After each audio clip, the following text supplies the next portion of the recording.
Hi student, स्वागत है आपका बालाजी स्टडी क्लासेस में। और आज हम लोग एनसीईआरटी 11 का जो एक चैप्टर है कक्षा 11 का एटॉमिक स्ट्रक्चर ये पढ़ेंगे। मतलब परमाणु संरचना। ठीक है, परमाणु संरचना। तो सबसे पहले समझते हैं कि परमाणु होते क्या हैं। जो बहुत ही छोटे कण हैं, जैसे किसी तत्व के सूक्ष्मतम कण जिनसे अणु बनते हैं। बहुत सारे परमाणु मिलके क्या बनाते हैं? अणु बनाते हैं। बहुत सारे परमाणु मिलके क्या बना रहे हैं? अणु बना रहे हैं। वो हमारा क्या है, बहुत ही जिससे बहुत सारे परमाणु मिलके जो अणु बनाते हैं वो क्या होता है? परमाणु होता है। अब चलो समझते हैं परमाणु। ठीक है, तो देखते हैं कि इसकी त्रिज्या तो परमाणु में सबसे जो छोटी त्रिज्या होगी वो कौन सी होगी? तो हाइड्रोजन के परमाणु की सबसे छोटी त्रिज्या होगी। तो हाइड्रोजन के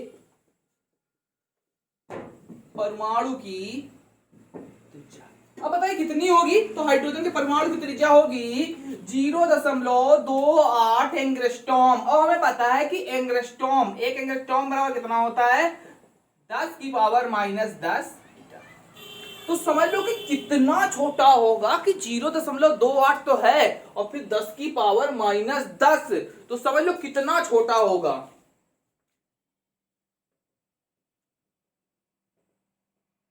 ये है काय की H2 की परमाणु त्रिज्या, मतलब हाइड्रोजन की परमाणु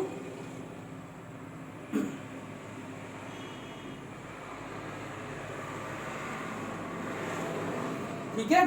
अब जो अन्य तत्वों की परमाणु त्रिज्या होती है वो हमारी होती है 0.7 से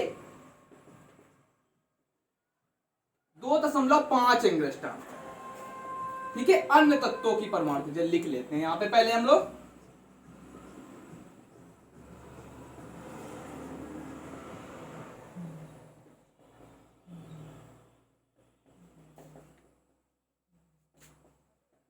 दो 2.5 एंगस्ट्रॉम। फिर से समझ लेते हैं कि परमाणु क्या होता है? वह सूक्ष्मतम कण जिससे अणु बनते हैं, वो हमारा क्या होता है? परमाणु होता है। अब सबसे छोटे परमाणु त्रिज्या किसकी होती? तो वो हाइड्रोजन की होती है 0.28 एंगस्ट्रॉम। इसको मीटर में बदलेंगे तो क्या करेंगे? एक एंगस्ट्रॉम में 10⁻⁻10 मीटर होते हैं। तो क्या करेंगे अब? बाकी जो तत्व बचे हैं उनकी त्रिज्या कितनी होगी? तो बाकी तत्वों की त्रिज्या 0.7 से 2.5 एंगस्ट्रॉम होती है। ठीक है, अब आगे बढ़ते हैं हम लोग। अब बात करते हैं परमाणु द्रव्यमान की। तो सबसे छोटा जो तत्व है वो हमें पता है कि हाइड्रोजन है। तो हाइड्रोजन का परमाणु द्रव्यमान कितना होगा और अन्य तत्वों का परमाणु द्रव्यमान कितना होगा, समझते हैं हम लोग।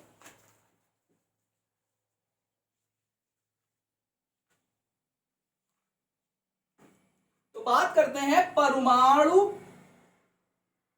द्रव्यमान की।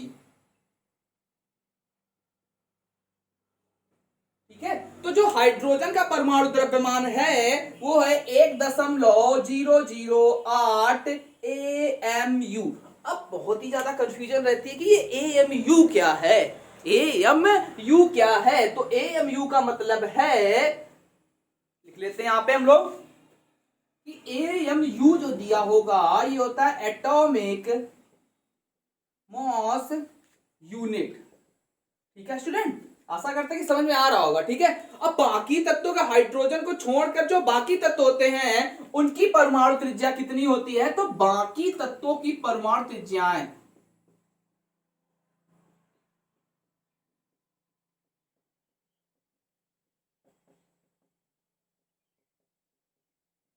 बाकी तत्वों की परमाणु त्रिज्या होंगी 2 से 260 AMU।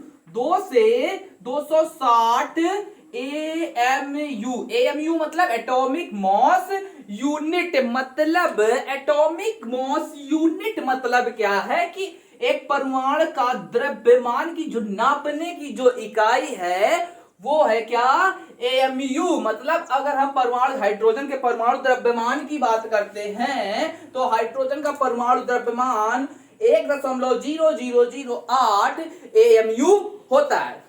ठीक है, आशा करते हैं कि समझ में आ रहा होगा आप लोगों को। अब चलो कुछ इनके मूल कण हैं वो पढ़ लेते हैं हम लोग। देखते हैं जैसे है इलेक्ट्रॉन, प्रोटॉन और न्यूट्रॉन, इनकी खोज भी देखते हैं और आवेश भी देखते हैं।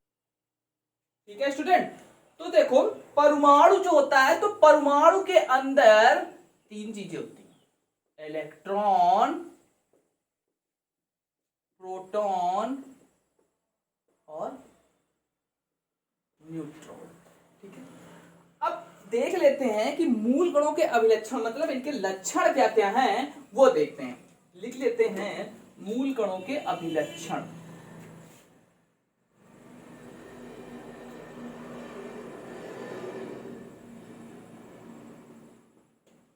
अभिलक्षण सबसे पहले देखते हैं इलेक्ट्रॉन। तो इलेक्ट्रॉन पर कैसा आवेश होता है, तो इलेक्ट्रॉन पर ऋण आवेश होता है। ठीक है, तो क्या लिखेंगे, इलेक्ट्रॉन पर कैसा आवेश होता है, तो इलेक्ट्रॉन पर ऋणावेश होता है। ठीक, अब इलेक्ट्रॉन का द्रव्यमान कितना होता है, तो इलेक्ट्रॉन का द्रव्यमान हम लिखते हैं 1.9.939 गुणा 10 की घात माइनस 31 kg। इसको हम कभी कभी इतना भी लिख देते हैं 9.1 इंटू 10 की पावर 31 kg। ठीक है, ये भी सही है, गलत नहीं। अब इसका जो द्रव्यमान है ये करेक्ट वैल्यू है बिल्कुल, लेकिन जब हम लोग यूज करते हैं तब इसका यूज करते हैं। अब इसका जो द्रव्यमान है एएमयू में वो कितना है, तो वो भी हम लोग लिख लेते हैं 0.0054860 AMU। ये AMU में होगा इसका द्रव्यमान। ठीक है, बार बार बता रहे, तो इलेक्ट्रॉन पर आवेश कैसा होगा, ऋणावेश होगा। द्रव्यमान ग्राम में जो होगा वो 9.1 गुणा 10 की घात माइनस 31 kg, और जो AMU में होगा वो होगा 0.0054860 AMU। अब बात करते हैं प्रोटॉन की। तो प्रोटॉन पे कैसा आवेश होता है, हमारा धनावेश होता है। ठीक है, प्रोटॉन पे आवेश होता है धनावेश। अब इस पे जो इसका जो द्रव्यमान होता है वो कितना होता है, वो हम लोग देख लेते हैं। इसका द्रव्यमान जो ग्राम में होता है वो 1.672 गुणा 10 की घात माइनस 27 kg। इसको हम लोग शॉर्ट फॉर्म में ऐसे लिख लेते हैं 1.6 गुणा 10 की घात माइनस 27 kg।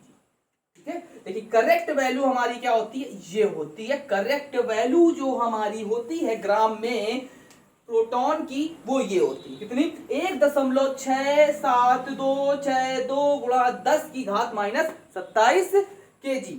अब इसका जो भार हम क्या है में लिखेंगे, AMU में लिख रहे हैं, तो 1.00726 AMU। ठीक है, AMU मतलब एटॉमिक मॉस यूनिट। ठीक, तो जो प्रोटॉन का जो AMU में भार है वो कितना है, 1.00726 AMU। ठीक है स्टूडेंट, समझ में आ रहा होगा। अब बात करते हैं न्यूट्रॉन की। बात करते हैं न्यूट्रॉन की। तो न्यूट्रॉन पे हमारा जो होता है वो उदासीन होता है। न्यूट्रॉन हमारा क्या होता है, उदासीन होता है, कोई इस पे चार्ज नहीं होता है। ठीक है, तो इस पर जो केजी में वैल्यू होती है 1.67493 गुणा 10 की घात माइनस 27 kg।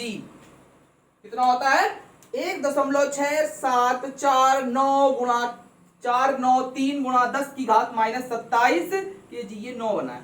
ठीक है, अब इसकी AMU में वैल्यू लिखते हैं तो 1.0080865 ये होती है 1.0086665 AMU। आशा करते हैं कि समझ में आया होगा आप लोगों को। फिर से समझ लेते हैं एक बार कि जो इलेक्ट्रॉन पर जो आवेश होता है वो क्या होता है, ऋणावेश होता है। इसका जो द्रव्यमान होता है वो 1.9.1 गुणा 10 की घात माइनस 31 kg। ऐसा हम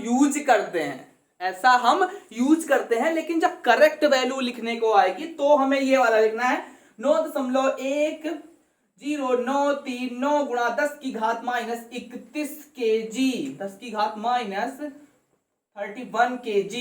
अब इसका AMU में भार कितना होगा, तो 0.0054860 AMU। ठीक है, अब समझ लेते हैं हम लोग प्रोटॉन। प्रोटॉन पे कैसा आवेश होता है? धन आवेश होता है। इसकी वैल्यू कितनी होती है? द्रव्यमान ग्राम में 1.62 गुणा 10 की घात -27 केजी।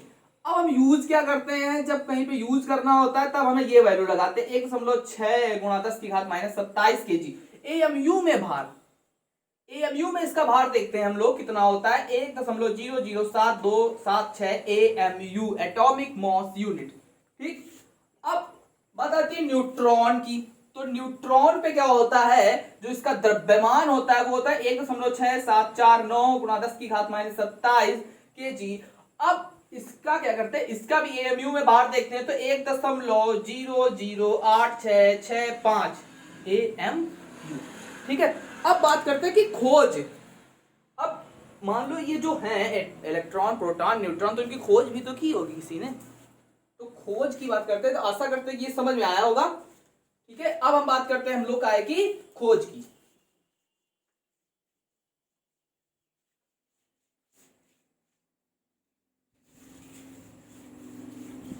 अब भैया ये जो इलेक्ट्रॉन, प्रोटॉन और न्यूट्रॉन है तो इनकी खोज किसने की?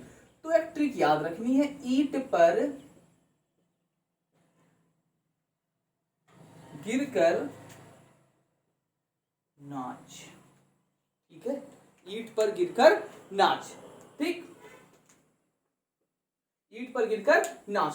तो ईंट मतलब, ई मतलब क्या होगा? इलेक्ट्रॉन। इसकी खोज किसने की थी? टॉमसन या फिर थॉमसन भी लिखा होगा तो सही है। और फिर पर मतलब है प्रोटॉन। अब गिर कर नाच से जी मिल रहा है हमें, तो जी का मतलब है गोल्ड स्टीन।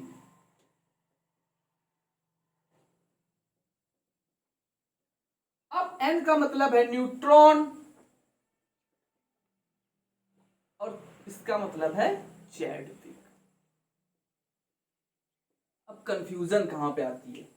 कुछ बच्चों को कंफ्यूजन रहती है कि हमने तो सर पढ़ा है कि प्रोटॉन की खोज की थी रदरफोर्ड ने।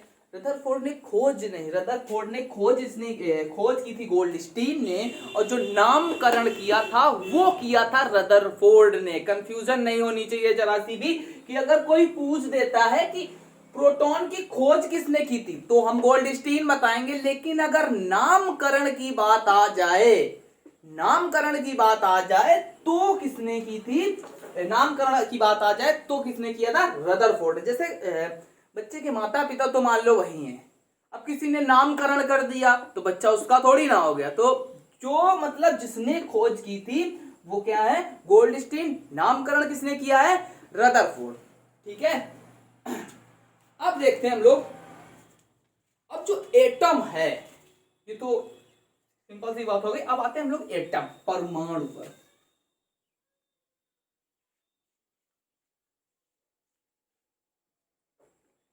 अब परमाणु है क्या? पहले दो चीजें समझते हैं हम लोग, एक होता है द्रव्य, एक होता है द्रव। एक होता है द्रव्य और एक होता है द्रव। तो द्रव्य मतलब क्या है? अब द्रव्य में ठोस, द्रव, गैस तीनों आते हैं। 5 अवस्थाएं होती हैं, ठोस, द्रव, गैस, प्लाज्मा और बोस आइंस्टीन। ठीक है। लेकिन फिलहाल ये दोनों हमको पढ़नी नहीं है, खाली इतने में समझना है। अद्रव्य मतलब होता है हमारा लिक्विड, मतलब तरल पदार्थ की बात हो रही है। ये क्या है? एक तरल पदार्थ है। ठीक है। अब एक हमारे वैज्ञानिक थे डाल्टन। डाल्टन ने क्या किया कि पदार्थ को छोटे छोटे टुकड़ों में विभाजित किया। पदार्थ को क्या किया? छोटे छोटे टुकड़ों में तब तक विभाजित किया जब तक वो उनको और छोटा नहीं कर पाए। जब तक वो उनको और छोटा नहीं कर पाए तब तक उन्होंने उनके टुकड़ों को विभाजित किया, और जो लास्ट में विभाजित होके आया है वो हमारा क्या है? वो हमारा है परमाणु। अब डाल्टन के अनुसार क्या था कि इन्होंने क्या किया था? इसको छोटे छोटे टुकड़ों में विभाजित किया था।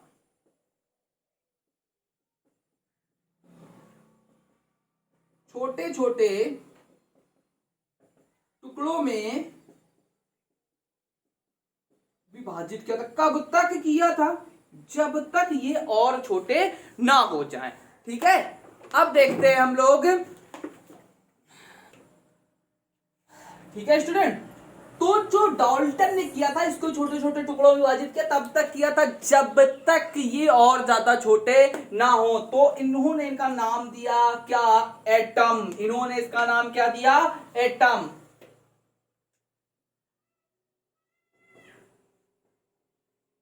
अब एटम क्या है? एटम एक ग्रीक भाषा का शब्द है। एटम क्या है? एटम एक ग्रीक भाषा का शब्द है, जहां पर समझ लेते हैं, जहां पर ए का मतलब है नॉट और टी टॉम का मतलब है डिविजिबल। डिविजिबल, ठीक है, टॉम का मतलब है डिविजिबल, मतलब अब नहीं छोटा होगा, ये इससे ज्यादा अब छोटा नहीं होगा, वो हमारा क्या है? एटम। ठीक, तो मतलब ग्रीक भाषा में अगर मतलब पूछ दे कोई कि एटम ही क्यों रखा गया, इसका नाम, परमाणु का नाम एटम या परमाणु ही क्यों रखा गया, तो वो इसलिए रखा गया कि ए मतलब ग्रीक भाषा में ए का मतलब है नॉट और टॉम का मतलब है डिविजिबल, मतलब अब ये इससे ज्यादा नहीं टूटेगा, तभी इन्होंने इसका नाम क्या रखा? नॉट डिविजिबल, मतलब एटम। ए मतलब है नॉट और टॉम मतलब है डिविजिबल, इससे ज्यादा अब नहीं टूटेगा। लिख लेते हैं, इससे ज्यादा अब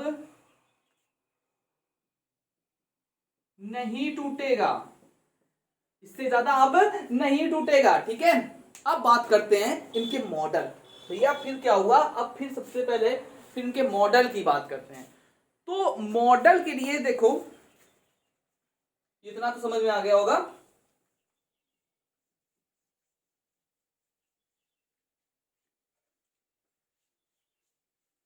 मॉडल, अब सबसे पहले जो मॉडल दिया था, देखो थॉमसन का मॉडल। सबसे पहले बात करते हैं, आज अगली क्लास में हम लोग पढ़ेंगे थॉमसन, फिलहाल आज समझ लेते हैं थॉमसन। ठीक है, थॉमसन समझ लेते हैं आज।